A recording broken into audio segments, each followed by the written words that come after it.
আসসালামু আলাইকুম প্রিয় বন্ধুরা।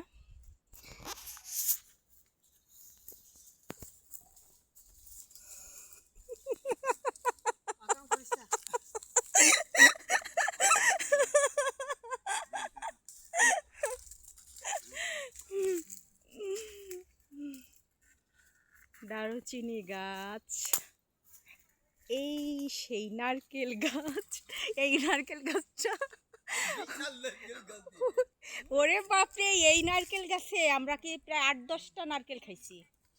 হ্যাঁ, পাকা নারকেল খাইছি, ডাবও খাইছি। আবার দেখেন দুটো গাছে আছেও, ওই যে ওই দেখেন দুটো গাছে আছেও।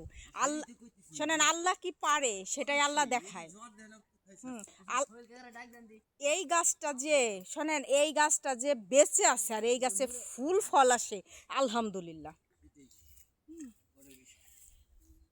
আচ্ছা, না না, দারচিনি গাছ ফুল আসছে।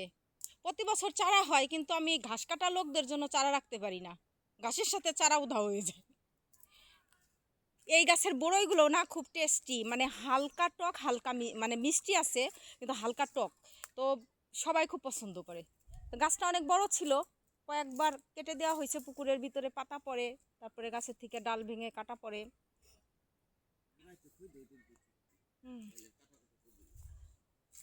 আর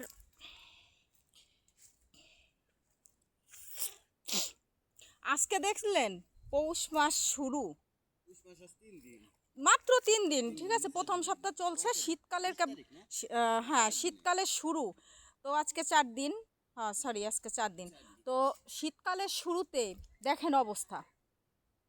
আজকে কয়টা বাজে? প্রায় 11টা। সূর্যের মুখ দেখা যাচ্ছে মনে হয় 15-20 মিনিট, মানে 10:30টার পরে হচ্ছে সূর্যের মুখ দেখা গেল। এখনই শৈত্যপ্রবাহের মতো একটা ভাব এবং কুয়াশাচ্ছন্ন একটা পরিবেশ এখনই শুরু। তাহলে আর কদিন পরে কি অবস্থা হবে? ওরে ভাই, আপনি তো বলেন কিছু হবে না। আরে আমি শোনেন, ঠান্ডায় অত দুর্বল ছিলাম না। এক সময় পুকুরে গোসলে নামতাম, হাত পা মানে শুকায়ে আসতো, তারপরও পানি থেকে উঠতাম না।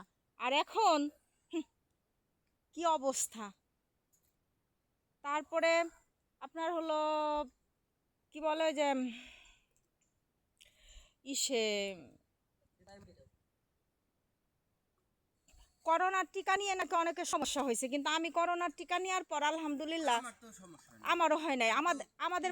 আমাদের বাড়ির কারণ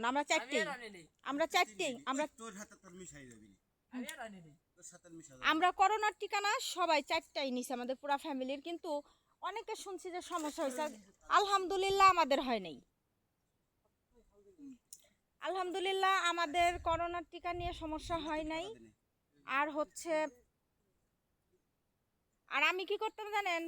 করোনার টিকা নেওয়ার পর রাত 9টার আগে গরম কাপড় চোপড় পরতাম না, আর সকালে 7টা 7:30 বাজার সাথে খুলে ফেলতাম। কিন্তু ওই যে ব্ল্যাক ম্যাজিকের কারণে আমার শরীর আবার অনেক অসুস্থ, দুর্বল হয়ে যাওয়াতে এখন গরম পানি ছাড়া গোসল করা সম্ভব না।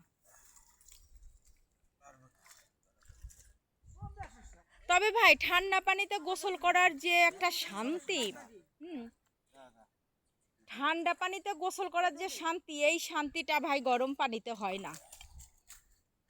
যে যাই বলুক, গরম পানিতে গোসল করার শান্তি নেই। গরম পানিতে গোসল করা হচ্ছে সোহেলের বাড়িতে ভিতরে কাজ আছে।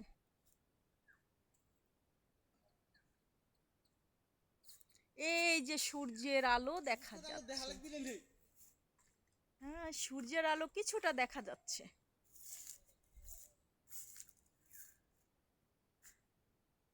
আপনারা মাছ ধরে ধরে আমাকে দিবেন, আমি মজা করে খাবো।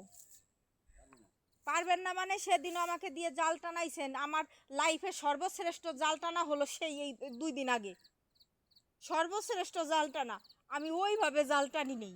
আমাকে দিয়ে প্রায় 10-15 মিনিট আমাকে দিয়ে জাল টানাইছে। এই কথা আমি জীবনেও ভুলবো না। এই কথা আমি কোনোদিনও ভুলবো না, আমার লাইফে রেকর্ড। হলে যাই মুড়ে খাওয়া লাগবে।